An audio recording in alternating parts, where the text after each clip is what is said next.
+2 முடிச்சுட்டா இருக்குது என்ன பண்ண போறோம் அப்படின்னு ஒரு ஐடியா வச்சிருப்பீங்களா? என்னென்ன ஐடியா வச்சிருக்கீங்க? நமக்கு தெரிஞ்ச ஆர்ட்ஸ், இன்ஜினியர், மெடிக்கல் அவ்வளவுதான். மெடிக்கல்ல நீட் எழுத கஷ்டம் ஓடிக்கிறீங்க. இன்ஜினியர் கவர்மெண்ட் ஸ்கூல் படிக்கிறதா கட்ட போறான்னு ஓடிக்கிறீங்களா? மெடிக்கல் முடியாதா? கண்டிப்பா முடியாதா? +2 படிக்கிறீங்க, நீட் எக்ஸாம் பாஸ் பண்ணாங்களா? பண்ணிட்டாங்களா? பேசுங்கப்பா. பாரு வீடியோ எடுத்துக்கிறாங்க, கரெக்டா பேசுமா? சரியா? சும்மா அந்த மற்ற சொல்ற மாதிரி சொல்லி கொடுத்துட்டுலாம் வீடியோ எடுக்கக்கூடாது. நேச்சுரலா இருக்கும் நம்ம வீடியோ. சொல்றது புரியுதா? உங்களுக்கு என்ன தெரியும் தெரியாதுங்கிறது அப்ப வீடியோ தெரியும்.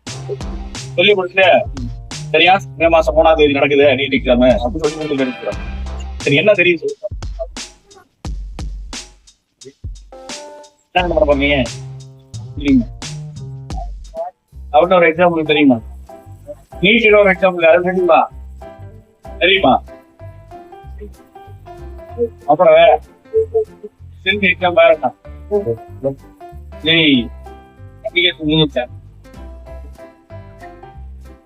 தெரியாது. அது வேற வேற ஒரு எக்ஸாம்பிள் தெரியுமா? சரி NTA ஒரு எக்ஸாம்பிள் தெரியுமா? NTA என்னன்னா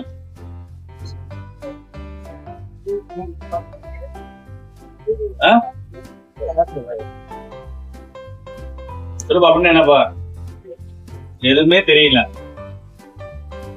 அப்ப எப்படி 12th முடிச்சோன்னு அடுத்து என்ன பண்ண போறீங்க?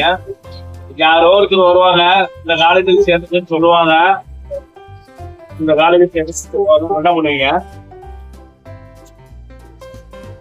சரி அவங்க சொல்லிட்டாரு, மாமா சொல்லிட்டாரு, சித்தப்பா சொல்லிட்டாரு, பக்கத்துக்கு கரைக்கு சொல்லிட்டாங்க, இந்த கோர்ஸ் படி வேலை கிடைச்சிருன்னு போனே நாங்களும் போனோம் அப்படின்னு சேர்ந்துக்குவீங்க. அவ்வளவுதானே? படிச்சு முடிச்சுட்டு காலேஜ் சரியில்ல படிச்சுவீங்க.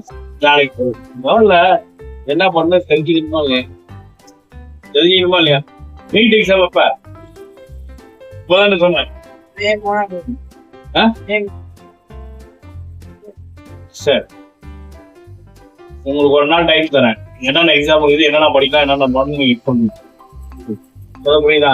அடுத்த வீடியோல கரெக்டா சொல்லணும் யார் யார் என்ன பண்றீங்க, என்ன படிக்கணும். சரியா? ஓகேவா?